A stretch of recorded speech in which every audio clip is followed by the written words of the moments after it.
Hi, everyone that's watching. It's Can I Ask You a Question with Jerris. I'm with the famous auctioneer, Micheal. Shit, the crowd really goes off here. We have a big crowd here. Yeah, okay. Mick, thanks for coming on. Mm-hmm. I'm going to ask a few questions. Yeah.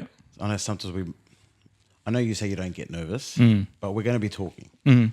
As mates. Mm. First of all, we established that we're mates. We're very close friends. Okay. Yeah, sweet. Okay. So, the pressure's on me now. But anyway, Mick, tell us about yourself.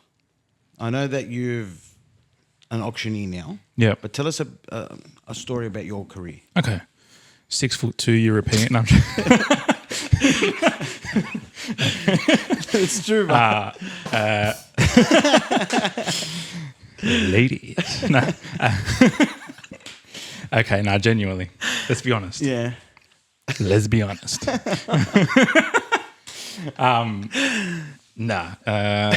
Real estate my whole life from the age of 17.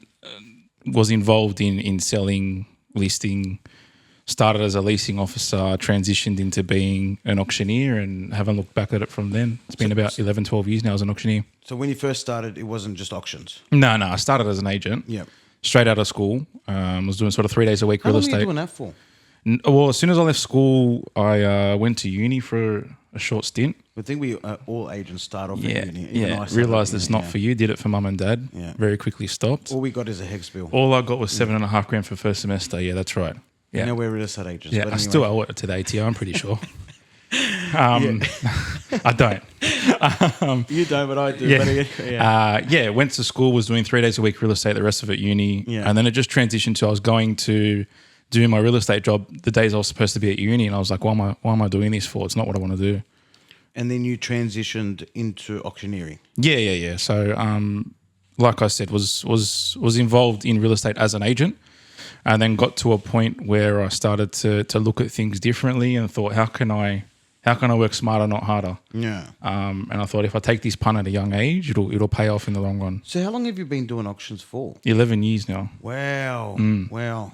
And obviously you remember your first auction? Yeah, I started very young. I was a baby face on the auction floor. Yeah. And your first auction, were you nervous before that auction? Yeah. Oh, there were definite nerves, but I was very lucky that no one was there. So to my advantage, there wasn't too many people around. So it gave me good practice. And that's what it's all about, I guess, as an auctioneer. You got to get that practice in. And then obviously from there you built your career on predominantly just auctions. Yeah. You don't do real estate. No. We anymore? I haven't done that for a long time. As you know, we jumped in and we opened an office up together, and that was what it is. But ultimately, the auction business just continued to grow. Longevity was there, and like any business, by the time I got past that hump of creating the business and growing myself and my personal brand, everything was running pretty smoothly then. Yeah. Other than auctions, what else do you do in real estate? Is it just auctions, or what else do you do? Yeah, majority of the time it's just auctions. Obviously, I assist my agents with some education. I'm not going to say I'm a real estate trainer. I don't think that's what a lot of agents want to hear, and they're better than me at things. I just know how to follow processes, and I know how to continuously remind them about processes. Yeah. But other than that, it's entrenched in real estate, but auctions is a thing. Yeah. It's interesting how you said that. Do a lot of agents ask you for help? Yeah, definitely. And what kind of help do they ask you for? Yeah, I think sometimes it's agents need to sharpen the tools. Yeah. And it's they know that themselves. It's not about them. Is that with owners or is that with buyers? Or Both. Is that in general? It's just them. They have to firstly want to be vulnerable. Yeah. And ask the question or throw something out there. Like I did an auction on Sunday. The agent called me 10 minutes after I left, and the best thing he could have done was, thanks for the auction, but like let me know, is there anything I could have changed? I'm like, this guy's got feedback, initiative. yeah. You know what I mean? Like he wants to know what he should be doing. Did you give him some advice? Yeah, definitely. I said, I gave him some pointers, respectfully, obviously. Yeah. It wasn't any negativity. It's about growing. But yeah. Yeah, that's pretty good. I know we've worked together for a long time. I think over 10 years we've worked together. Yeah. And we've come up through. Yeah. And I don't care what anyone thinks, but I think you're like New South Wales' best auctioneer. Yeah, thank you. I was thinking Australia, but it is what it is. I haven't been all around Australia, so that's why I can't say it. I'm the best in Northern Territory as well. Yeah? Right. Okay. No. That's very interesting. One thing that I have noticed though is that auctioneers all come from a Greek background. Do they? Why? No, don't know. Who's copying who? No comment. But I actually do think you're one of the best auctioneers out there. I think it's because of your experience being a real estate agent that's probably helped. Am I wrong? Yeah. No, I think that was the definite advantage of me like building the career. It was me walking in and prospecting. Essentially, I was doing exactly what I was doing in real estate, just prospecting agents, and then realizing that I actually knew what I was talking about. I wasn't doing a 9 to 5 Monday to Friday, and then just throwing a gavel around for a couple of auctions on Saturday. And on the field, when you're doing an auction, we call it singing. But when you're singing, doing an auction, because of your experience in real estate itself, do you feel like you've helped these agents get the result? 150%. I'm not the be all or end all. Like I'm very, very open and vocal about that. Like it's like this is going to happen most of the time, whether I'm here or I'm not, because the agent just has to do their job and I'm there to sprinkle the magic dust on top. Okay. But that could be the difference in a good auctioneer, a bad auctioneer, a great auctioneer, and the difference in a sale sometimes if it hasn't been controlled correctly. Yeah. But by no means am I sitting there saying if I don't turn up, it's not selling. Yeah. Fair enough. A lot of people, a lot of real estate agents do a lot of work before the auction starts. Yeah. And then comes Michael 6'2" with his little auction board. Yeah. First question, why the auction board? What's it about? Like for people who don't know why you carry it's a legality. Okay, and legality from who? Ultimately, it holds terms and conditions on the auction board, which you have to have displayed. Agents, a lot of my agents now are displaying them during the open home anyway, or the registration open home for auction day. But yeah, first of all, it's a legality. There's one side with the legalities on it. The second side's obviously just got a piece of branding on it. Yeah. And then when I fold it in, if a buyer so as an auctioneer, you have to bring that with you. Yeah, you have to. Yeah. Okay. And another question when you do an auction, there's always a spiel before. Yeah. What do you need to mention? For the buyers to listen to? You need to run through some terms and conditions, essentially. You need to give them an indication of terms and conditions. Don't need to run through everything. That's the reason for the auction board with the prescribed text being on display. Yeah. I just need to go through the legalities that I need to tick the box to make sure that everyone's aware of what they're doing. Because a lot of people, they listen to you and they're like, why is he... No one's listening to me. Yeah, I know. Yeah. But it was like, oh, can we hurry up and start? Yeah, exactly right. No one cares about my spiel. They don't. Yeah. But you have to do it obviously for legalities. Yeah, that's right. So being so experienced in real estate as an auctioneer, you've picked up on what agents do really well and what agents don't do well. And you picked up on buyers, how they purchase good bidding and how people have been nervous themselves. What's some tips, I guess, what have you realized the good buyers or the ones that have purchased, what do they do really well compared to others? To be a good buyer is to not try and beat me. Yeah, I think the perception of buyer. So when you say that, what do you mean? Like they're trying to beat you? Every buyer comes with their guard up to the auction floor. Always. Yeah. You know, it's unfortunate, but it's like I'm like the necessary evil to get going to buy the property for them. But at the same time, they look at me like I need to have my guard up and I can't work with this guy because he's trying to beat me. Yeah. But essentially, I'm not. Ultimately, the process doesn't follow through to being what it needs to be. If you're not there, I'm not there. And the buyer and the owner isn't there. Yeah. We need to work together. Yeah. And that's where the transparency of the floor comes in. Buyers a lot of the time want to be very cagey and have their tactics from watching the block or whatever it might be. Yeah, and that's all which doesn't work. False. Unfortunately. Yeah, which doesn't work. So my job is to have them receptive and warm them up to me and understand I'm here to help you through this journey. Let's work together for the next 15 minutes and let me help you buy this home. I think a lot of agents, auctioneers, everyone in real estate, really we're there to help. Yeah. Really we're there to assist. Yeah. And unfortunately, a lot of buyers, owners, tenants don't see that. Yeah. Is it a perception of real estate agents, of auctioneers, that we're there just to take your money? Is that what their perception is? Yeah, I think so. Like everyone compares agents to used car salesmen. And nothing against used car salespeople. We're all salespeople, but at the same time, I just feel so bad when I hear that. Yeah, I think it's not for us. Look, I think it's because people are parting ways with a sum of money that they don't see as accessible in other industries. Yeah, right. Like a buyer's thinking he's taking my hard-earned deposit off me. Yeah, but you need that either way to buy the home. And an owner's thinking, okay, these guys are making commission and it's a lot of money, so I've got to justify their worth. Yeah. But at the same time, that's what we're doing. We're justifying our worth. There's a reason why you've employed us. Yeah. Now let's assist you to get to where you want to be. And I think that's why, that's my opinion anyway, but I think that's why there's such a frosty reception. I agree with you. I don't really know initially, many people who meet us for the first time and they think this guy's here to help. I think Yeah. the first thing is all this person cares Trying to about. buy that next AMG.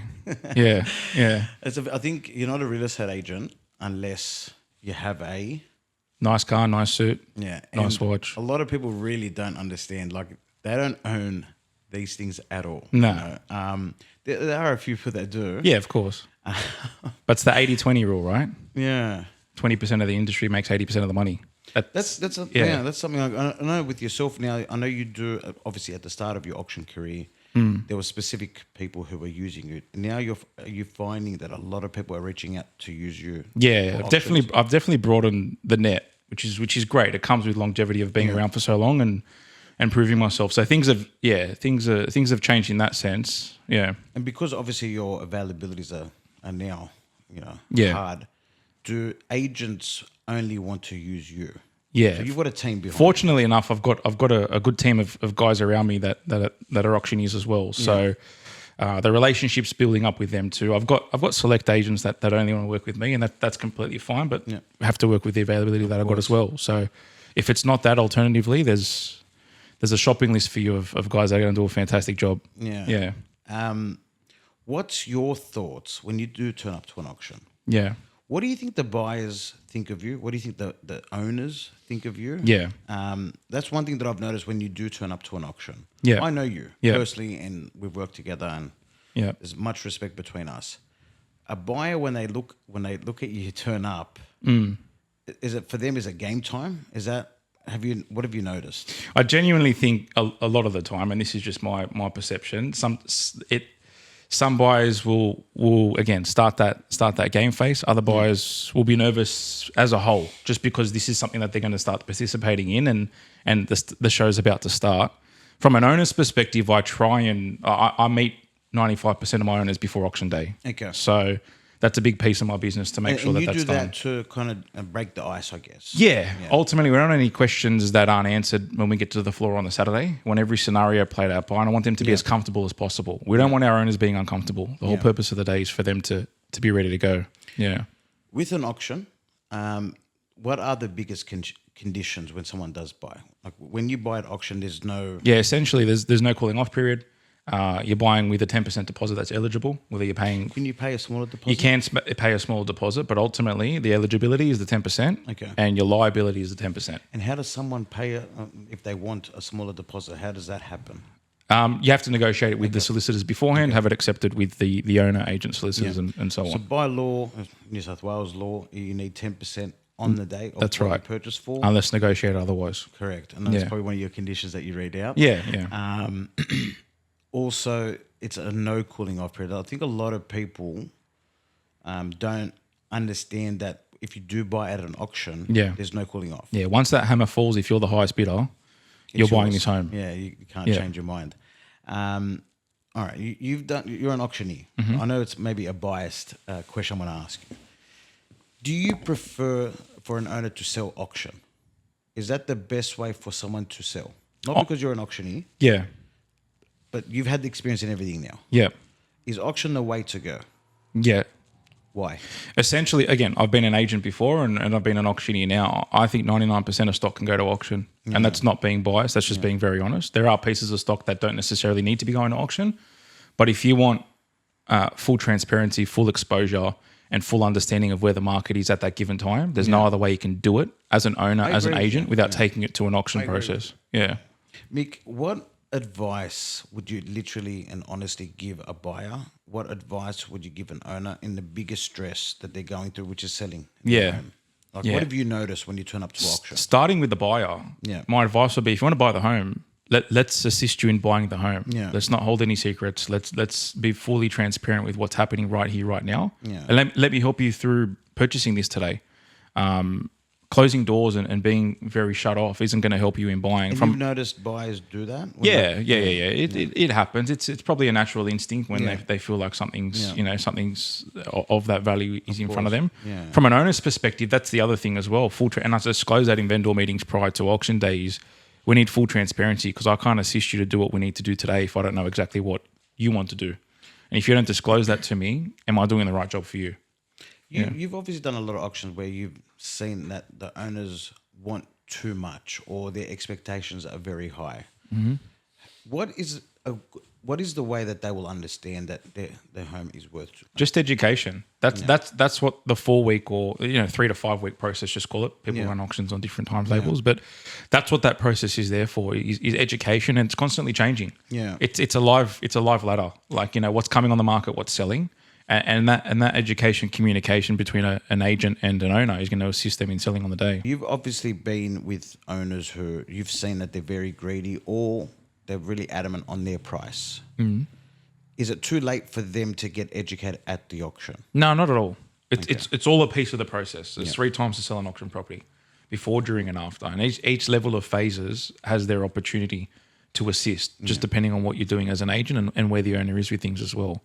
So it's never too late to obviously highlight what things are in the market and what conditions are like and where their property sits. Ultimately, a lot of the time, it's an owner's largest asset. They're going to be nervous about it as well. So I don't think it's necessarily the owners doing the wrong thing. They're just trying to make sure they protect themselves for the process of what they're running through in selling this home or whatever it might be. Being a real estate agent myself, what I've noticed a lot with owners, the biggest fear for them is thinking that they're underselling, thinking that there's more out there. Yeah. They have to deal with the fact that they couldn't get their price. Yeah. And then on top of that, if they still have that feel that they haven't got the right price. Yeah. That's the fear I'd have as an owner if I ran through private treaty. Yeah. Because you're putting a price to the market. Yeah. You're putting a price to the market. How do you know if you're underselling, overselling what you're doing? Yeah, and I actually learned that early in my career where I advertised a price and we couldn't get that price. Yeah. Then we changed it to auction and we ended up getting more than the advertised price. Yeah. So that's why I'm a big fan of auction. Yeah. Do you think auction first, then private treaty, or do you think the other way around, or does it affect? No, I definitely run an auction campaign first. Yeah. All the time. Yeah. 100% of the time. Because ultimately, that's the point of we need to understand where the market's at. Yeah. Fingers crossed it's at the level of where we need to be with the owner. Yeah. But if it's not, absolute worst case scenario, we now have education of what the market thinks his home's worth. Yeah. Yeah. Again, I've noticed, and I've seen, I think auction is the best way to determine the market. The auctioneer, like yourself, why I think you're the best is because you can read us agents. You can, when you're multitasking. Yeah. Like you can see us stressing, walking around and whatnot. As an auctioneer, you've worked with many, many agents without obviously naming and shaming. What do the good agents do for the buyers and the owners during an auction that makes your job easier? Yeah, the most simple answer for that, and it's the right answer, is they do their job. Yeah. Very simply put, they do their job. If agents don't deviate from what needs to be done, number one, in assisting, understanding, and working with a buyer, and then from a vendor's perspective is educating them, running through with the market, exhausting the market as much as they could. Yeah. If an agent's not doing the fundamental factors of what it takes to be running as a real estate agent, those pieces that are missing will show. They'll be evident on auction day. Okay. Again, the transparency can't be hidden. Yeah. It's a spotlight on the floor for 15 minutes. That so actually makes sense. A great agent is just an agent that does their job. Yeah. And persists with that too. Yeah. And always the same process. Of course. Mick, in your life, the auctions that you have done, has there been a standout auction that won't leave your memory? I don't think I've had one single standout auction. But what I can say is I build a massive relationship with a large portion of the markets that I'm working in buyers at the moment. Yeah. So what stands out to me is when it happened on the weekend. A young newlywed couple purchased a property. I've been a part of their journey as an auctioneer for about 4 months now. Wow, that's been and I'm seeing them every single Saturday consistently. So that stands. Yeah, exactly. That stands out. As an auctioneer, that stands out to me when they purchase a home. It's like, I'll no longer see you anymore, but now I know where you live. Someone dropping for a coffee. So that stands out. That's always fun. That's always a great highlight when you've been working with someone for so long and they finally met their goal. Has there been any like physical fights at auctions? Because I know we work in the Southwest. Who's going to get physical with me? Have you seen me? No. I know you're a big boy. I know. Nah. But has there been anything physical? Has there been anything verbal screamed out at you? I know people definitely been have their verbals. tactics. Yeah, definitely been verbals. Physical, no. Physical, silly. What are the things that you, as an auctioneer, get verbally from like smart aleck buyers? I'm very good at igniting the fire, and I'm also very good at diffusing it. Okay, well, that's good. It's a part of my you give us an personality. example? Probably a bad personality trait. I think it's very As a good. youthful child, I learned very quickly that I was a smart ass, and it wasn't the best thing to do all the time. Yeah. But it's depending on case by case, situation by situation, but depending on the opposite side of my auction floor's ego or where they are or their personality, they can take things differently. And that's my job to, number one, know when to fuel it, and number two, to know when to bring it back. The biggest question that I've seen buyers ask, and how Are we on the market? Yeah, like you probably get that. You do 10 auctions a Saturday. Yeah. How many times do you hear It that? must be on the radio every Saturday they get out of the car. Ask this question: are we on the market? I don't know if they, no offense, think that's that answer is going to help them buy. Yeah. And there was an auction that we did together, I think about a year ago, where I think this takes a lot of courage for a buyer to do this, but before you said your rules and your terms and conditions. I don't know if you remember, it was in Chipping Norton, and before the auction started, he happily told everyone that there was a building and pest inspection done and there was a problem with the property. Yeah. And it's your job to tell everyone that. Yeah, what was my answer? Great tactic, sir. Could we continue with the auction, please? And then the whole auction floor just stared at him and they continued with the auction. And you know what's funny? Like, I know he tried to scare people away. Yeah. He didn't end up buying. He was the underbidder. He was the underbidder. He went all the way, yeah. So it must not have been that many problems, right? I remember my old man and my uncles when they used to buy properties. Like the good old way of trying to buy a property. God, they make me laugh. They used to go in and, oh my God, look at the cracks and all that kind of stuff. And they were the first person registered for that auction, So do you still see a lot of people do those tactics to try and buy? Yeah, they do. Whether it's correct or incorrect, I don't think there is a right or wrong answer. Everyone's got their own personal opinion on how they want to sit there and be master negotiators. Yeah. And that's what today's world is. Everyone knows what to do. Everyone knows how to be a real estate agent better than a real estate agent. To try and get it cheaper, obviously, and it never works. Yeah. I think with both, especially yourself, you do 10 auctions a Saturday. These people do, like, it does not work. Yeah. I don't know, when they wake up in the morning, they think they're going to say that to try and get the price down. Doesn't work. Yeah. Good tactics of a buyer, and I know you've met many buyers, and a few examples that I'm going to give you. When I bid, I like to bid on myself. Yeah. Has that happened to you? Yeah, of course. And that's a great tactic. And everyone that's listening, I'm not saying it's the best tactic. The fear that I want to try and put is to let buyers know that stamp your dominance. I want to buy you're this here to property. buy. Yeah. And for people who don't understand what I'm talking about, and Michael's been there, I will very comfortably open the bidding. Yeah. Very comfortably. And on top of that bid, while everyone's still a little bit nervous or whatnot, I will bid on top of my opening bid. Yeah. I'm not saying because I do it, there's a lot of people that do it. Yeah. And they've been successful and they've intimidated, I guess. Yeah. Have you seen that with some buyers, their tactics, they not these, but like in general, people have tactics that actually work? Yeah, definitely. That's a great tactic. Sometimes it makes the auction floor, sometimes it kills it for an agent. Yeah. You can see an agent fall apart in front of you sometimes when that happens. But for me, as an auctioneer, I want to see interaction from the buyers. There's no point in holding yourself back if you want to buy this home.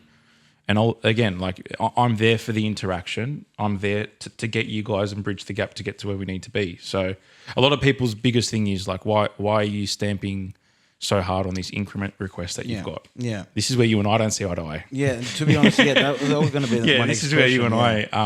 I like this question. This is where our friendship goes like that. No, I'm joking. No, we're not that I'm and I educate the buyer, and I actually did that. I did that on Saturday with this person that I've been a part of their journey for 4 months. Her sister walked in the house. She goes, I actually hated you for the last 4 months. I'm not going to lie. Standard. I said, nice to meet you. She goes, I don't understand why, you work the way you work with increments. And the purchaser, like being the husband, actually jumped in and he said, I understand what he's doing. He's got a job. And he said it to us the whole time. I'm respectfully asking. And for people watching, what do you mean by increment? So the number that we're going to go up by. So the increment that we're going to go up by in regards to price to keep us moving. Yeah. And I say it on the auction floor very openly, respectfully. I'm asking for this number to bridge the gap and get us closer to where we need to be. Yeah. Once we get to a level of comfort, I'm happy to taper off and take numbers. Yeah. Throw your request out to me. Worst, I'll do is say no. I say it all the time, and you hear me say it too. So I'm all ears. I'm open to it, but I'm trying to assist you to buy. Yeah. It's going to be no good for you if we're too far away from the reserve and you throw me lunch money. It doesn't work for you as a buyer. Yeah. It's funny. A lot of people, people are bidding in 10s and 20s, try that 1,000 straight away. Yeah. Yeah. I know we shake our heads, but you're not helping them buy the property. Yeah, it's not going to help them buy. And they're just trying to slow the bidding down. My job is to keep the momentum up as well. So not selfishly, but that ultimately my job is to keep it rolling smoothly for as long as it is. You said a comment before that me and you don't see eye to eye on increments. Yeah. Do you want to explain I'll explain first? Yeah, you're happy to take smaller requests. I'm pretty sure one time you took a Zata Monush instead of a bid. Mate, I was hungry. Yeah, I'm certain one time you did that. No, not that bad.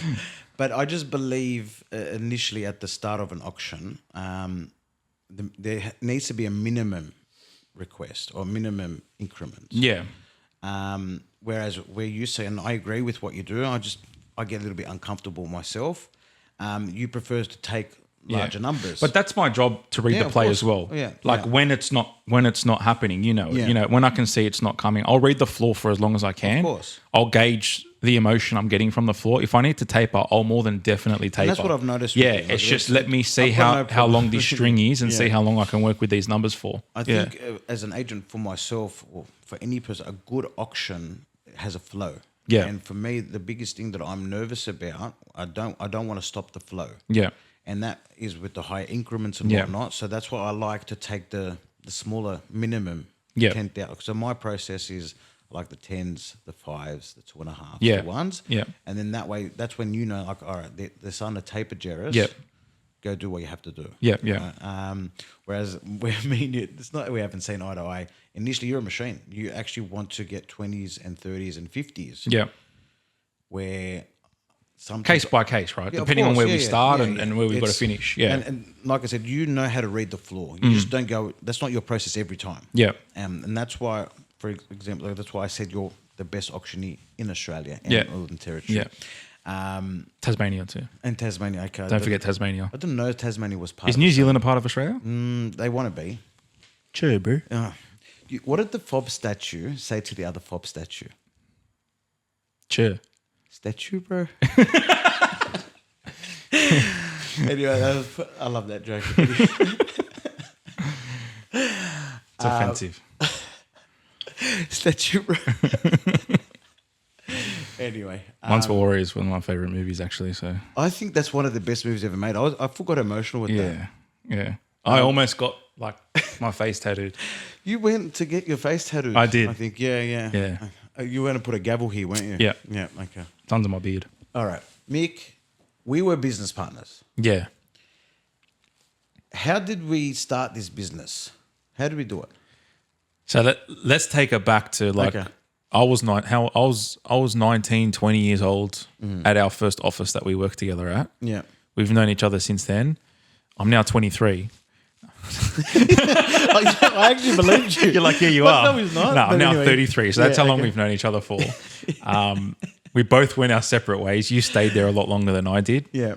I decided to go down this auction path, and a good for a long period of time, this auction business was fantastic, but it wasn't like full week fulfilling. It was Saturdays. Now it's completely different. Yeah.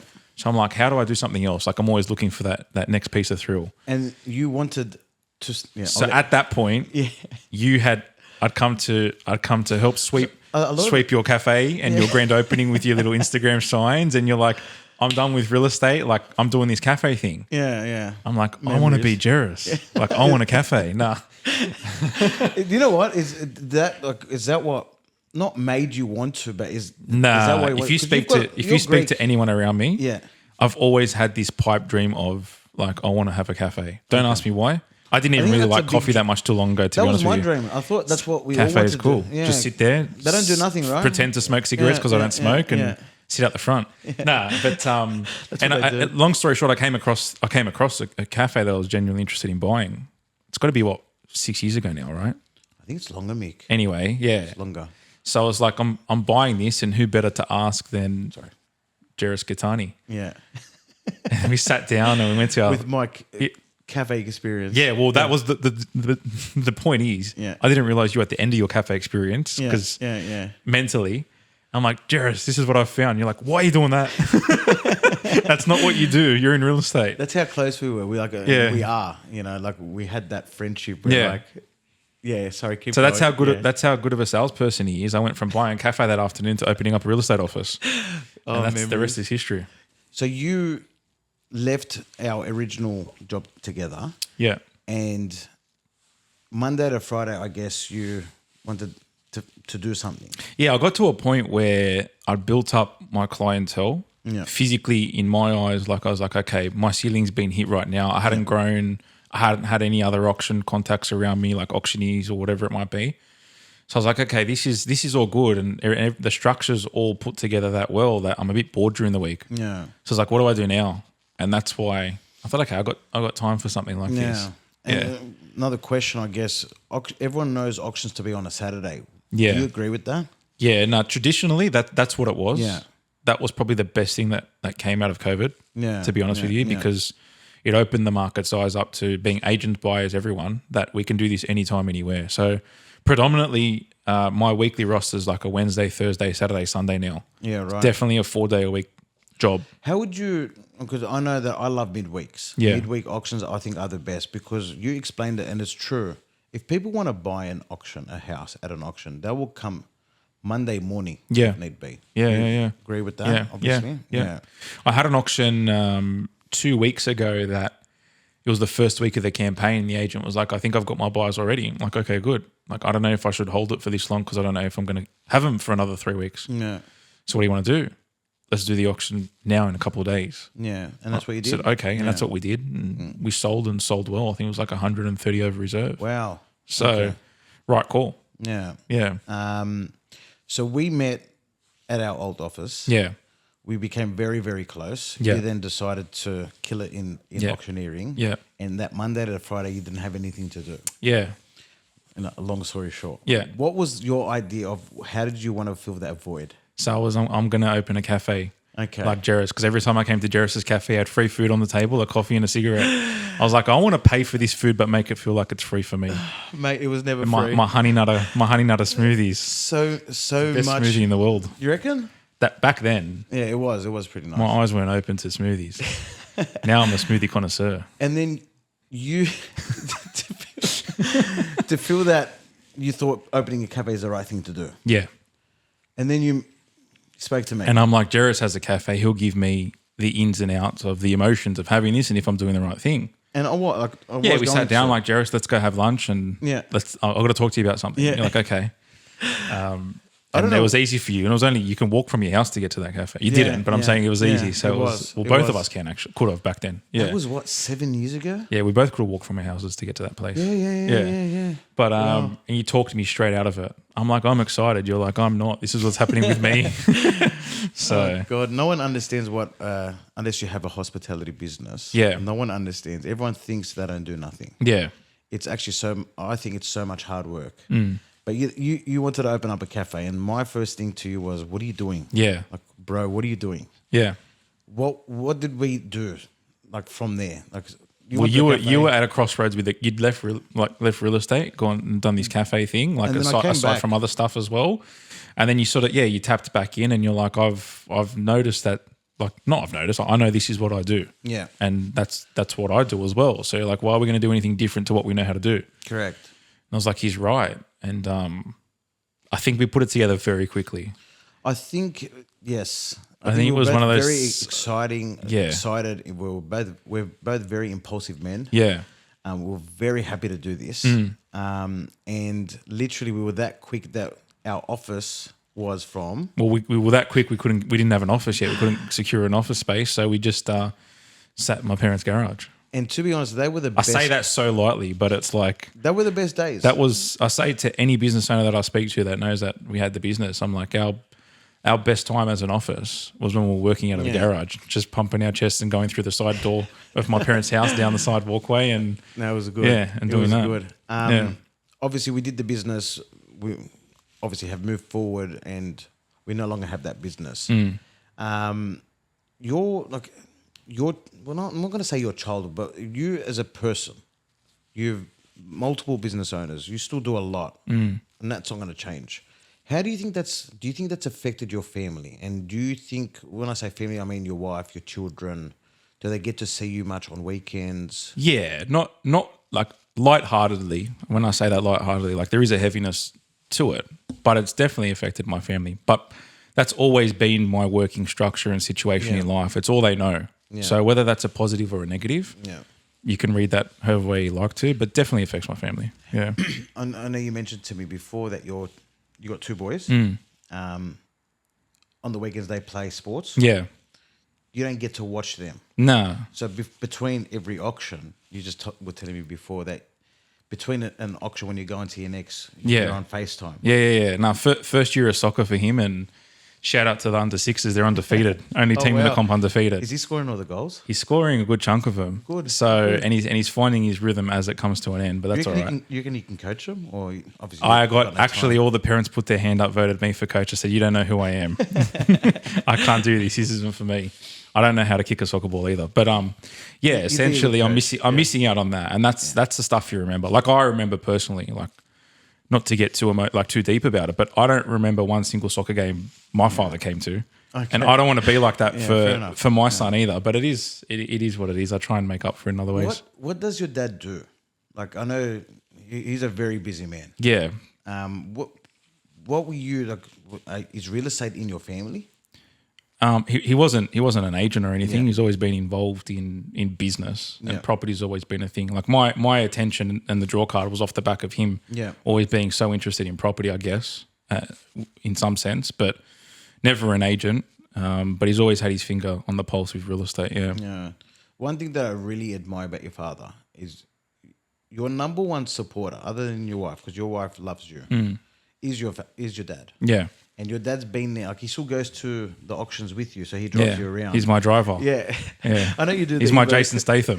And like, we know when Michael's turned up because we don't see you. We see your dad driving the car. You know, so, agents are friendlier with him these days than me. They'll walk up to the car and put their hand in the window and have a chat before they talk to me. And like, if you do turn up to an auction without your dad, we think everyone knows what's going on. Yeah. So we love seeing you at the auctions, but really, like, it's about your dad. Yeah. So. Yeah, like shout out to your dad. But that's all a big piece of my business. And aside from the lightness of it, like that's a structure in my business that I've made sure I carried through from a very young age. Like, let me prioritize every minute with my clients. By me doing that, it's me being driven, dropped off, picked up at the front doorstep of the auction to give me that extra 3 minutes here and 3 minutes here, which is 6 minutes more to help negotiate. Exactly right. It all adds up, And it's been one of those things, like, again, that's probably a piece of the intimidation. When a buyer sees his big car flying down the street, because usually I'm always on the minute, flying down the street funny, and me jumping out of the car, they're like, who's this guy jumping out with a suit ready to go? So, but that is a piece of my business. With your terms and conditions. Your terms and conditions and my gavel. It's like a briefcase. Yeah. How was your upbringing? Yeah. Like, do you have was it great? Yeah, I had a good upbringing. I didn't have a hard life, hard time at all. Yeah. Honestly speaking. I may have chosen to do a couple of things that I probably shouldn't have done with the upbringing and the family that I had around me, but I very quickly came to realize that, you know, my fundamentals and my roots in life are good. Like, why am I being and I think doing what I'm doing? That's what you want to hopefully instill in your children. Yeah. The wrongs that you did do, it wasn't around your family. Like no. You know, young and you know. Yeah. What trouble did you get in any trouble? No, just being, like I said at the start, I've always had a big mouth. Okay. So I guess so that caused a lot of trouble? It causes a lot of attention and trouble. Okay. So took me a couple of years to work out that it wasn't the way to be, like in regards to like start growing up in life. And initially probably even start of my real estate career was still like half a foot in, half a foot out, but understood very quickly that this isn't going to last forever. Have you ever been arrested? Me? Yeah. No, I haven't. Okay. How can I have my real estate license if I've been in jail? Not in jail. I didn't ask that. Be more specific then. I've been arrested. Back in the day. Yeah. But obviously you haven't been arrested or been in jail. Do you think that real estate actually got you out of those kind of things? Like, yeah, look, it helped me pave my way into a career. Yeah. Like I was a DJ when I was younger. I was doing. What was your DJ name? Yeah, DJ Ools. Ools, eh? Yeah. Wow. You probably won't see it anywhere. No, I was, that's fine. I was How like do- how do very, you very spell big it? in the cross. Oh, really? Huge. With John Ibrahim and I had a billboard next to the Coke sign. Oh, really? Okay. Yeah. How do you spell, was it DJ Double Oolz? OLZ. OOLZ. Yeah, Okay. yeah. Catchy name. But yeah, so I was DJing. I was a kid. Like I was a young kid. I was having fun. I was enjoying I life. actually remember when you were a DJ. Yeah. Yeah. Wow, so long ago. Well, I'm pretty sure I'm pretty sure were you DJing my your 21st. No, it was a friend of mine, but it was all my stuff. Yeah, it was still around. Like it was still there, but it wasn't there. It was a fading memory by then. Yeah. So DJing, Yeah. real estate. Like, why real estate, Mike? Oh, so I said Mike. Why real estate, Mick? I didn't know. Like I true story actually. And it's a funny. Like I was coming out of school thinking there's no like I'm not getting into uni. I'm not bothering with that. I've got to work out what I'm doing. Was on holidays. Was on a farm. Literally a family holiday with family friends as well. And the results came out for school and uni, and I got into uni, and I was planning on not going to uni. I was like, okay, I'm not going to make it. I didn't really do anything to be anywhere and get any results. What did you do at uni? So business managed business, something, construction management. If you want to be. No, not construction. No, it's Okay, not me. okay. I lived in Bankstown, but Yeah, that wasn't I the know, course that I did. Yeah, Yeah. yeah, and it gave me zero fulfillment. It's like far out. I'm back in school. Yeah. Like, Uni. UWS at Parramatta. Yeah. So yeah, and then it was like I said it to my parents, like I'm doing this for you. I don't want to do it anymore. It's not my thing. Yeah.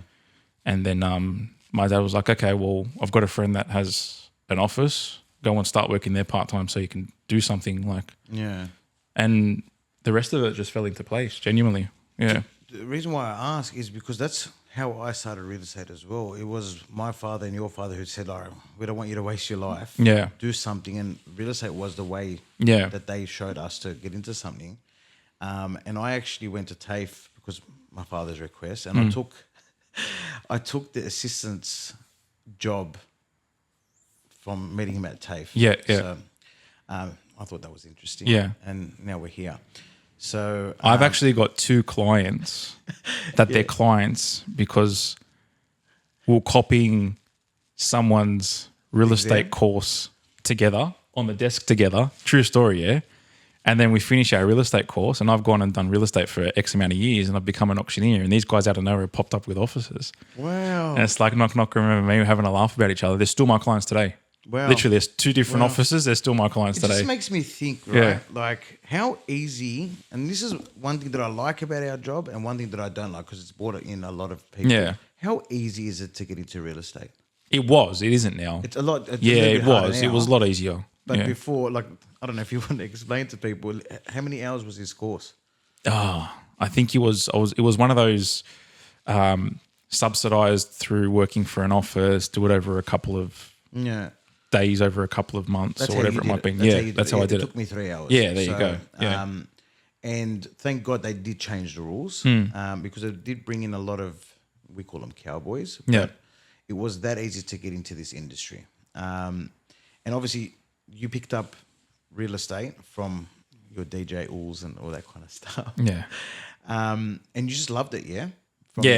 I really did enjoy it. Like I very quickly grasped that this is something that I can do. To be honest, it's probably one of the very few jobs where your earning capacity is uncapped and you need to have zero to very little education. Yeah. Which ultimately speaking on paper, I'm very unskilled. Yeah, I think and a lot of us are. I think all real estate So it's one of, and if you see majority of the successful real estate agents, they've all come from similar stories to how do you find real estate. You know what I mean? It's one of those things. I don't think a child ever wants to grow up to be I'm going to, or an auctioneer. It's like everyone asks me, how did you become an auctioneer? It's not like I left school saying this is what I'm going to do. Yeah. So real estate, obviously looking back, you wouldn't change, obviously you wouldn't be where you are today. No. If you weren't a real estate or an auctioneer, Yeah. what would you have done? I don't know, hey. It's it's all I know. Literally from the age of 17. Has anyone ever asked you that? I went from, they have. And I say, this is all I know.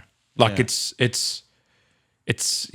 anything, it's everything I know how to do. I literally worked at a retail store from just on 15 to 17. Yeah.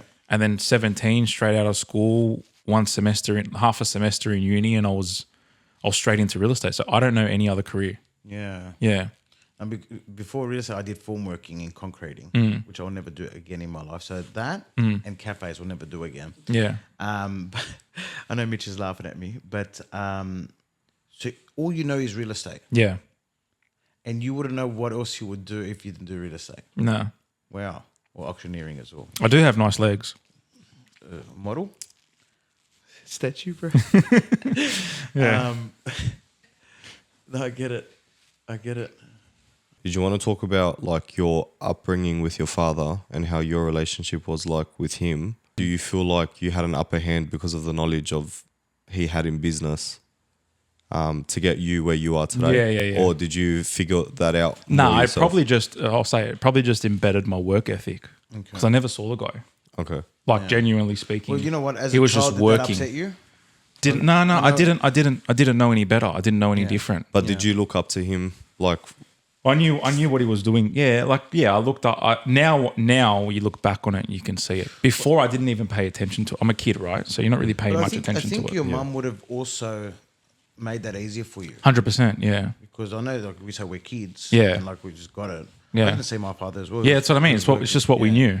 But I think my mum made us understand that's what your dad it's normal. does. It's normal for working, this. you're not going to see him, you know. And very good question. That was like my dad as well. We never seen him. When, Typical like, growing wogs. up. Like our dads just worked. Yeah. But like the point that you made now, like now that I'm older, I understand why.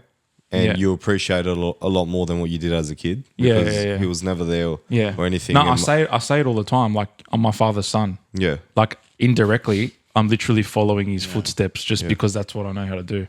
Even if it's right or wrong, that's what I know how to do. Yeah, definitely. And like thank the Lord, your dad's a very, very good guy. Yeah. So I know your father's son, as you say, but it's not like he's ever done like things to hurt people. Yeah. You know? Maybe he has, I don't know about it, but you're not like that at all. And I'm so appreciative of our parents. Yeah. Like you work hard because of Yeah. That's what I know. that's what you know. Yeah. Yeah. So your dad drives you around. Yeah. Do you pay him? No. Okay. Actually, he still even buys me V's when we stop at the petrol station. So I owe him money every Saturday. You were saying before, I think you had a driver for this. Yeah, I did. So the way it all came about is I actually did go. So taking it back all the way is I lost my license in. This was probably the harshest lesson I learned in real estate. Is the business that I was working for got purchased by another business. The transition was there into the next business. I lost my license for 6 months. Wow. And I bought a car. I found the driver, and I paid a driver my salary every week. Wow. Just to keep the job, genuinely. Just before I came to where we were. Because before you did auctions, you also had another job in real estate. From what I remember. Yeah. I was in real estate. I was working in the inner west. Yeah. But it wasn't like residential real estate, was it? It was when I think. No, it was. It was. That I'm talking. What I was doing now. What I was talking about now was resi. I did some commercial. I worked in commercial real estate. Yeah. Again, that whole like trying to find Monday to Friday and then auctions on Saturday. But then the auctions grew and it just didn't work. Yeah. But I employed a young kid, but I think he was older than me actually, to drive me around for 6 months. Paid him everything I had, and at the end of the 6 months, the retention period was up with the office that bought the office I was working for, and there's no space for Micheal Poulos, so that was a waste of a salary for 6 months. Yeah. Wow. Yeah. Being someone who's since he's left school and has joined the workforce straight away, we all have down days, and we all have days where there's a lot of stress and whatnot. How have you felt that you've overcome these, and what have you had to do to overcome these days for things that you've had to do? Yeah, I emotionally eat. I do, you? Yeah, I'm an emotional eater, and then I'll go to the gym at night because I think, why the hell did I do that for? Okay, so when I'm not feeling it, you just notice I'll find See, any chocolate that's in Southwest Sydney that's in my car. So I've just learned about you. So whenever I see a chocolate, I'm like, he's stressing out. I love my sweets. But it's just we're men, right? Like we're wired to just continue to move solely because our households rely on us. Yeah. Whether that's a good thing or a bad thing, you just keep moving. You have your moment if you have your moment, and you move on from it. I've still got to do the same job I'm doing, still got to pick my kids up from school, still got to be at home for dinner. So like whatever you're doing, have your episode and keep moving with it. Yeah. Has being an auctioneer, I guess, what's being an auctioneer really affected you with and your family with? What's the biggest thing that it's affected you with? Because it can't all be positives. No, it's not. But the positives more than outweigh the negatives. Yeah. Like my family's seen the world because Yeah. of the luxury of the success that I've had. Yeah. No, I say luxury, but I've worked hard Yeah. to get there. But that's by me answering phone calls at 11 o'clock at night, and that's by me working long hours, and that's by me having the business that I have. So negative, yes. For positive outcomes, yes. But 100% there's negatives, man. Like I'm not 9 to 5 and switch off, and when I get home my phone's off and it's all good. There's no such thing as that. Yeah. Like I'm driving Especially on the way being a here and my kids are business calling owner. me Yeah. because they're going to sleep. They want to say good night, and what time's your meeting going to finish, Dad? Because that's what it is. Man, now are you you're breaking my are you heart. are you selling a house today, Dad? Like I'm selling a house and then I'm going to a meeting. Like how they don't know any different. Yeah. So No, you've actually upset me. You've actually so upset me. but that's normal, yeah. And that's just what it is, and it's like again, negative, yes, for family life, but the positive is that's all they know. Yeah. And there's always a better outcome at the back end of it. I'm just lucky I've got a strong wife Yeah. that can handle it, really. Yeah. I think a lot of us we don't appreciate the fact that having a good support Yeah. really means the world to you. Because if you don't have that support, you wouldn't be as successful. And especially if your partner hasn't come from the background of, like, I've come from, my house is a work engine. yeah. My mother, my father, they worked together their whole life. I was like in the baby bouncer in the office at their business from when I was a kid. So that's all I know. But if you don't come from that house, it's like, what are you doing? Yeah. And sometimes maybe that's what you need, like a little bit of simplicity too. Yeah. So, take some adjusting. But if everyone, like if everyone's on board with the same vision and goal, then that's what you need. Yeah. If your son, your older son, wanted to be a real estate agent, Yeah. how would you feel? Yeah, I'd let him be 100%. Okay. I'd encourage it. Just a real estate, like sales agent or property manager or auctioneer? Is there something in particular? I'd encourage him. The way the industry is now, Yeah. there's money to make in all aspects of the business. Everyone thinks you have to be a salesperson to earn commission and make money. There's property managers out there that are making more money than salespeople, Yeah. and vice versa, obviously. But I think you need, if you want to know the whole business, and I did, like, you need to know, I started as a leasing officer, property Yeah. manager. Like that's what you You do, went right? through the ladder. Yeah, you just indirectly, you just learn that way. Yeah. So if you've actually really got a passion, I think you need to know it all. So start where you want to start, but get a grasp on all of it. Yeah.